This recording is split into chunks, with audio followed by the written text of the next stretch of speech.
नमस्ते। Divine journey में आप सभी का स्वागत है। आज का रामायण का प्रसंग है ताट का वध।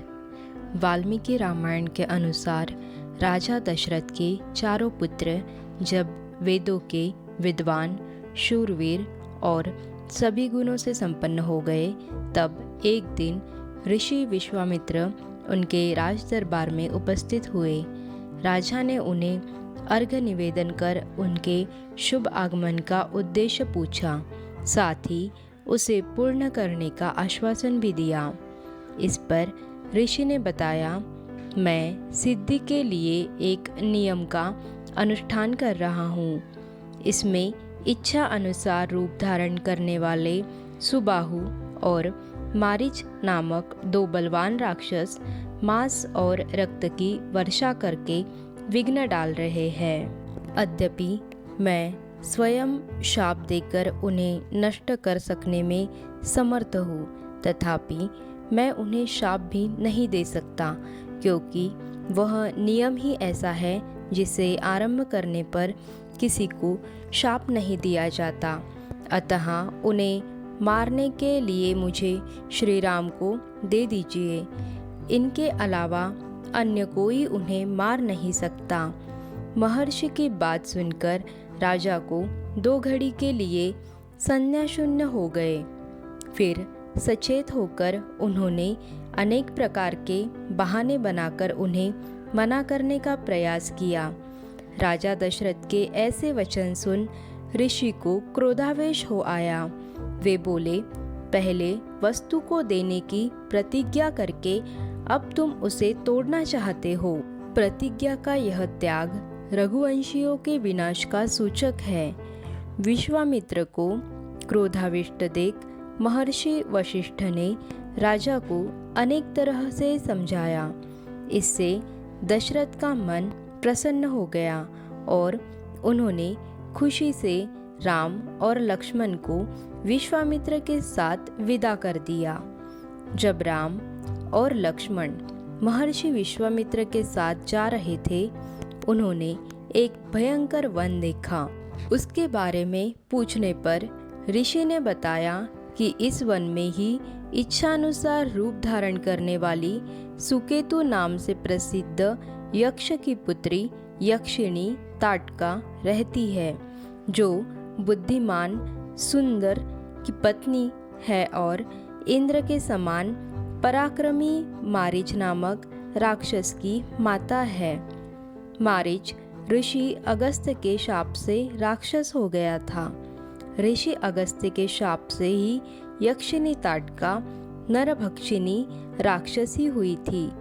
यह सब बताने के बाद ऋषि ने राम से उसे मारकर इस देश को निष्कंटक बना देने के लिए कहा। तब राम ने उसे मारने की प्रतिज्ञा की और फिर धनुष के मध्य भाग में मुट्ठी बांधकर प्रत्यचा पर तीव्र टंकार दी, जिसकी आवाज से चारों दिशाएं थर्रा उठी। ताटका भी उस आवाज को सुन पहले तो किंकर्तव्य विमूढ़ हो गई, किंतु थोड़ी देर बाद कुछ सोचकर वह रोष में भरकर उस दिशा की ओर तेजी से दौड़ी जिधर से आवाज आई थी। उसने उन दोनों रघुवंशियों पर धूल उड़ाना शुरू कर दिया। फिर माया का आश्रय लेकर उन पर पत्थरों की वर्षा करने लगी। ये सब देखकर राम कुपित हो उठे और उन्होंने अपने तीखे बाणों से उस निशाचरी को दोनों हाथ तथा लक्ष्मण ने उसके नाक कान काट डाले। अदृश्य हुई ताटका पर जब राम ने शब्दवेशी बाण का संहार किया, तब वह जोर जोर से गर्जना करती हुई दोनों भाइयों पर टूट पड़ी। पुनः राम ने एक बाण चलाकर उसकी छाती में मारा और उसका अंत कर दिया। ताटका को मारी देख गए इंद्र आदि देवताओं ने राम की बहुत प्रशंसा की और विश्वामित्र जी से प्रजापति कुशावत के सत्यधारी और तपोबल संपन्न अस्त्रों को राम को समर्पित करने की प्रार्थना की। उस ताटका वन में ही मुनि ने अनेकानेक अस्त्र शस्त्र का तथा शक्तियाँ राम को प्रदान की तथा उन अस्त्रों की संहार विधि भी उन्हें समझाई। तत्पश्चात सिद्धाश्रम पहुंचकर मुनि विश्वामित्र ने विधि विधान से यज्ञ का आरंभ किया, जिसकी रक्षा राम और लक्ष्मण करने लगे।